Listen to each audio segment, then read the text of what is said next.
হ্যাঁ, ইন্দ্রদেব নয়, আমি আছি। যমরাজ, হ্যাঁ, যমরাজ আছি। লক্ষিন্দর দংশন সম্পর্কে আপনি যাহা জানেন আদেশ খোঁজ করুন।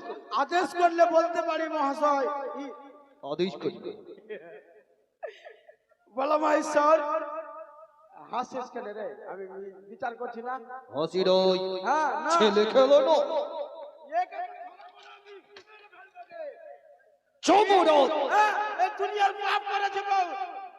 মহারাজ, এই যত পাপ করেছে খালি তো দারু খেয়ে খেয়ে এর অনেক পাপ করেছে। একে টেঙ্গে যমরাজ, লক্ষণদের ধ্বংস নয়। হ্যাঁ, সেই সময় আমার সেনাগণকে জীবানোর জন্য পাঠায়। দাঁড়ান দাঁড়ান দাঁড়ান, হ্যাঁ, আপনি তখন কোথায় ছিলেন? আমি তখন সিংহাসনে। সিংহাসন? হ্যাঁ, সিংহাসন কোথায়?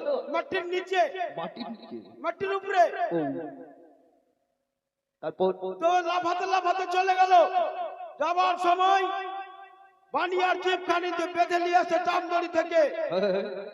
মধ্যপথে কেড়ে নিল ওই শঙ্কর নন্দী। তখন আপনি কোথায়? আমি তখন সিংহাসনে। ও, তারপর? আমি তখন আমার সেনাগণ বলে কি যে জীবের অধিকারী নাই সে জীব আনতে পাঠাও কেন গোসাই। আমি বলছি কে কেড়েছে, কার কি হয়েছে?